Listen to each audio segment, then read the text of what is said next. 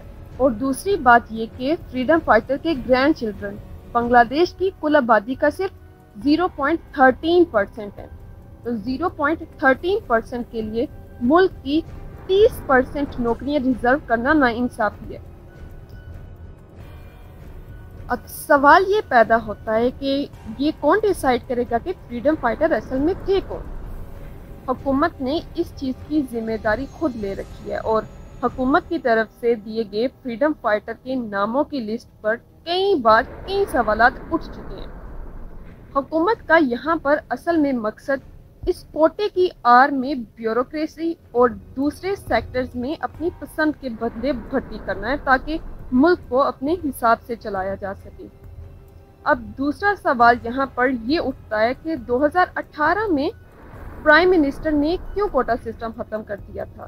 تو اس کا جواب بڑا سادہ سا ہے کہ کیونکہ 2018 کی الیکشنز کو جیتنے کے لیے حسینہ شیخ نے اسٹوڈنٹس کی مانگوں کو پورا کیا اور ایک ہی جھٹکے میں ایک آرڈر پاس کر کے یہ 30% کوٹا سسٹم ختم کیا۔ سال 2018 میں شیخ حسینہ نے الیکشن جیتا اور دوبارہ پاور میں آ گئی۔ سال 2024 میں بنگلہ دیش میں پھر سے الیکشنز ہوئے اور شیخ حسینہ کو تاریخی فتح حاصل ہوئی۔ ایک بڑی famous global organisation Transparency International کا کہنا ہے کہ سال 2024 کے الیکشنز ون سائیڈڈ تھے اور اپوزیشن میں کوئی پارٹی تھی ہی نہیں۔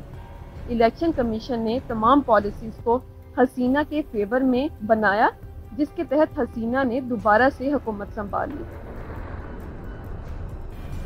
اصل میں بنگلہ دیش میں تمام تر ادارے حسینہ شیخ کے آرڈر پر چلتے ہیں، اور یہی وجہ ہے کہ اسٹوڈنٹس ہائی کورٹ یا سپریم کورٹ کی بجائے حسینہ کے خلاف نعرے بازی کر رہے ہیں، کیونکہ وہ جانتے ہیں کہ ہر ادارے سے نکلنے والی پالیسی کے پیچھے اصل میں حسینہ ہی ہوتی ہیں۔ اس ساری صورتحال نے خوفناک موڑ تب لیا جب عوامی لیگ کے اسٹوڈنٹ نے پروٹیسٹرز کو شدید انداز میں کنفرنٹ کیا، جس کے نتیجے میں کئی پروٹیسٹرز اپنی جان سے گئے، اور اسی جلدی پر تیل کا کام کیا حسینہ شیخ کے ایک سنگین سٹیٹمنٹ نے، جس میں انہوں نے پروٹیسٹرز کو رضاکار یعنی غدار قرار دے دیا۔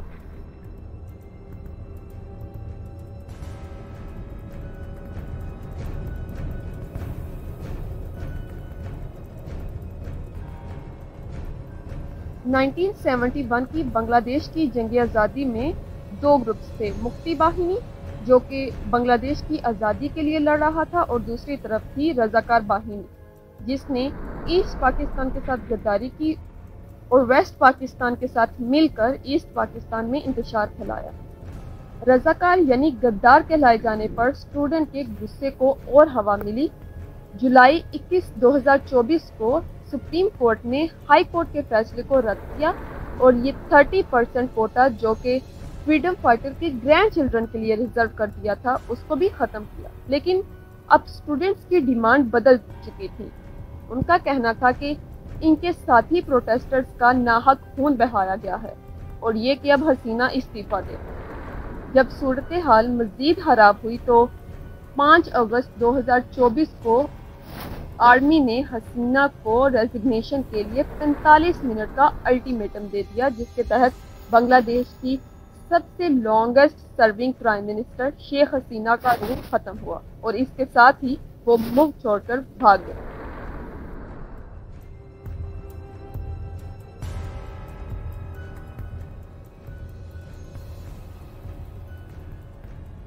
اس کے ساتھ 5 اگست 2024 کو دوپہر 3:30 پر آرمی چیف کی طرف سے ایک اناؤنسمنٹ کی جاتی ہے کہ ملٹری نے ملک کو ٹیک اوور کر لیا ہے۔ اسی کے ساتھ ہی آج کی اس ویڈیو کو ختم کرتے ہیں۔ ملتے ہیں نیکسٹ ویڈیو میں، اپنا بہت سا خیال رکھیے گا۔ اللہ حافظ۔